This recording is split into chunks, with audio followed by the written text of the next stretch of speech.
네, 키워드로 시장 상황을 알아보는 시황 키워드 시간입니다.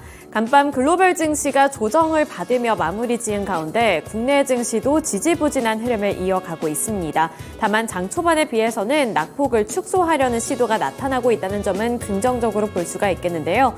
이러한 시장을 묘사하고 있는 키워드들은 어떤 것들이 있을지 오늘도 키워드들부터 확인해 보도록 하겠습니다. 고용 지표라는 키워드가 있고요. 공개 매수 소식, 낙폭 축소, 요소수 대란, IBM 양자컴 인수 소식, 합병 MOU와 로봇의 반등, 마이코플라스마와 화장품까지 이렇게 10가지의 키워드가 준비가 되어 있습니다. 오늘 선별적으로 이 화장품 제조업체들의 주가도 상승 중에 있다는 점 참고해 보시면 좋을 것 같고요. 코스피와 코스닥 양 지수가 조금씩 낙폭을 축소하려는 시도를 나타내고 있다는 점도 확인을 해보시면 좋을 것 같습니다. 그리고 이번 한 주 동안에는 미국에서 여러 가지 중요한 고용 지표가 발표가 된다는 점도 참고해 보시면서 한 주간의 투자 플랜 세워보셔야겠는데요. 이어서 6가지 키워드를 통해서 현재 시각 국내 증시의 특징 종목들 알아보도록 하겠습니다. 네, 첫 번째 특징주 살펴보도록 할 텐데요. 첫 번째 키워드로 요소수 대란 소식 확인해 보겠습니다. 오늘 요소수 관련 종목들이 일제히 급등을 하고 있고요. 연일로 상승하는 흐름을 이어가고 있습니다. 지난 30일에 중국의 해관 총선은 중국 현지 기업들이 한국으로 수출하고 있는 산업용 요소 수출을 보류한 바 있는데요. 이런 소식이 지난 3일에 전해지면서 2021년에 있었던 이 요소수 대란 사태와 관련되어 있는 우려감이 시장에 더욱더 깊게 번지는 분위기였습니다. 제2의 요소수 사태가 오는 것 아니냐는 우려감이 확산이 되고 있는 건데요. 이 이슈와 관련해서 최근 중국 당국은 우리 측과의 접촉을 통해 요소 수출 중단 문제가 자국 내 요소 수급 문제에서 비롯된 것으로 보인다면서 한중 간의 원활한 공급망 협력 기조에 변함이 없다는 기본 입장을 밝힌 것으로 드러났는데요. 하지만 이 요소수 대란 사태에 대한 우려감은 아직 꺼지지 않고 있습니다. 그 2년 전의 사태를 떠올리면서 시장은 요소수 관련 종목들 쪽으로 매수세가 확산이 되는 모습을 연출하고 있는데요. 따라서 유니온 그룹주들이 대표적으로 강세를 기록하고 있습니다. 유니온이 23.8% 상승 중에 있고요. 유니온 머티리얼도 14.47% 오른 3,170원 구간에서 거래되고 있습니다. 아래로 KG케미칼이 11%, 조비도 3.02%의 상승률을 나타내고 있습니다. 네, 두 번째 키워드 살펴보겠습니다. 두 번째 키워드로는 IBM 양자컴 소식 살펴볼 텐데요.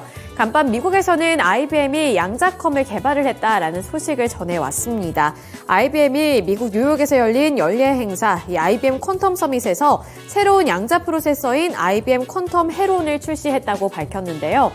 설계에만 4년이 걸린 이 IBM 퀀텀 헤론 프로세서는 지금까지 출시됐던 IBM 양자 프로세서 중에 가장 성능이 좋다고 알려졌습니다.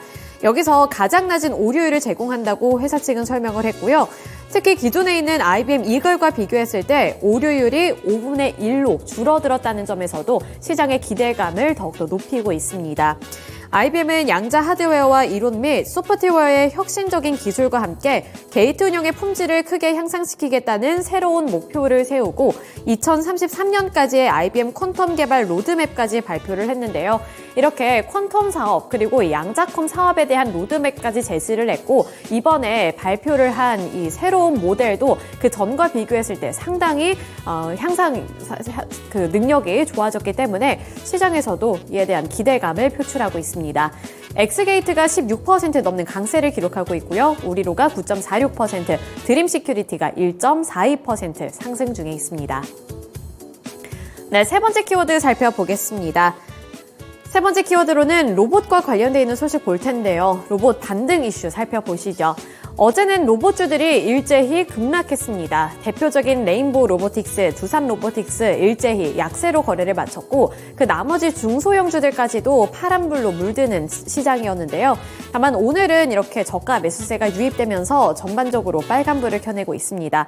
특히 어제 시장에서는 2차 전지 종목들 쪽으로 매수세가 자금이 쏠리면서 이렇게 좀 주도권을 잡고 있었던 로봇주들이 상대적으로 탄력을 덜 받는 모습이 나타났는데 오늘은 다시 한번 저가 매수세가 유입되고 있는 상황이고요. 두산 로보틱스가 3.88% 상승 중에 있습니다. 3거래일 만에 이렇게 좀 올라주는 모습이 나타나고 있고요. 레인보우 로보틱스 같은 경우에도 0.37%의 상승세를 나타내고 있습니다. SPG도 1.38% 오른 33,000원을 터치하고 있습니다.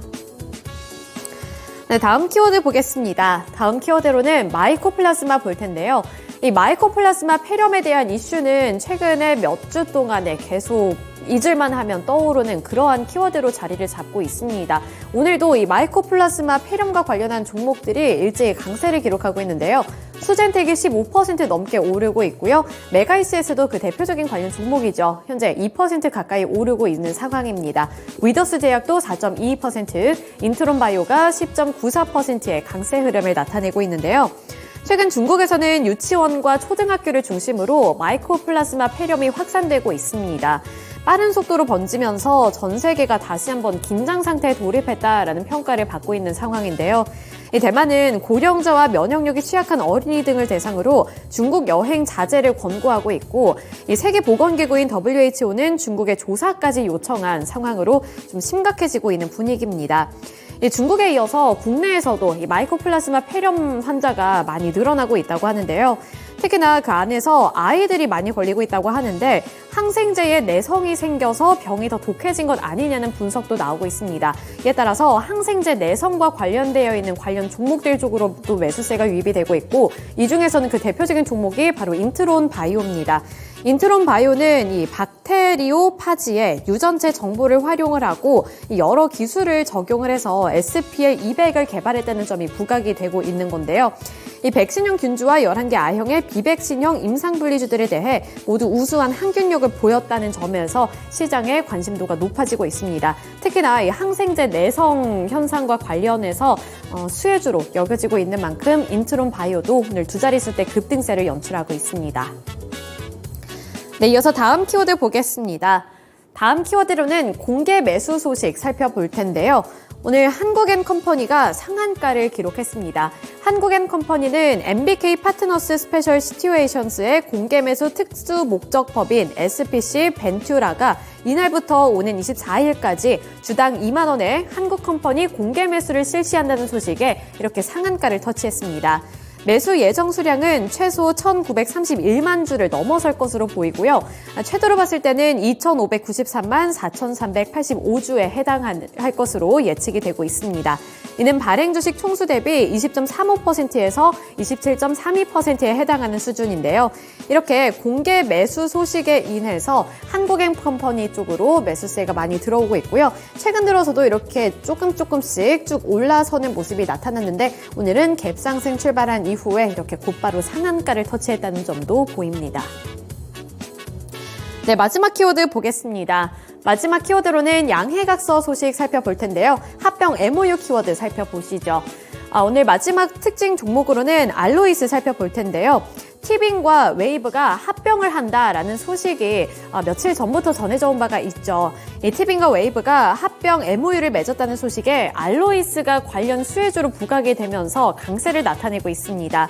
CJ E&M의 온라인 동영상 서비스 플랫폼인 티빙과 SK스퀘어의 OTT 플랫폼 웨이브가 상호 합병을 위한 양해각서를 체결했다는 보도 내용이 이어졌는데요. 현재 CJ E&M은 티빙 지분 48.85%, SK스퀘어는 웨이브 지분 40.5%를 보유한 최대 주주입니다. 이러한 부분들도 참고를 해보시면 좋을 것 같고, 이제 여기서 중요한 게 알로이스가 왜 관련 종목으로 부각이 되냐 이 부분일 텐데, 알로이스는 OTT용 셋톱박스를 생산하는 업체로서 이 안드로이드 OTT 박스를 주요 사업으로 영위를 하고 있습니다. 해당 장치는 영상 콘텐츠를 디코딩해서 TV 등 여러 가지 디스플레이 장비를 통해서 영상을 출력해주는 역할을 하는데요. 이렇게 합병을 하게 되면서 이 OTT 사업에 대한 기대감이 부각이 됐고, 여기서 이 관련 사업을 하고 있는 알로이스 쪽으로도 수혜가 예상이 된다라는 분석과 함께 현재 4.4% 오른 1,638원에 거래가 되고 있습니다. 다만 윗꼬리를 길게 달면서 탄력이 어느 정도 둔화가 됐다는 점은 유의하셔야겠습니다. 네, 이렇게 특징주들까지 함께 알아봤고요. 지금까지 시황 키워드 시간이었습니다.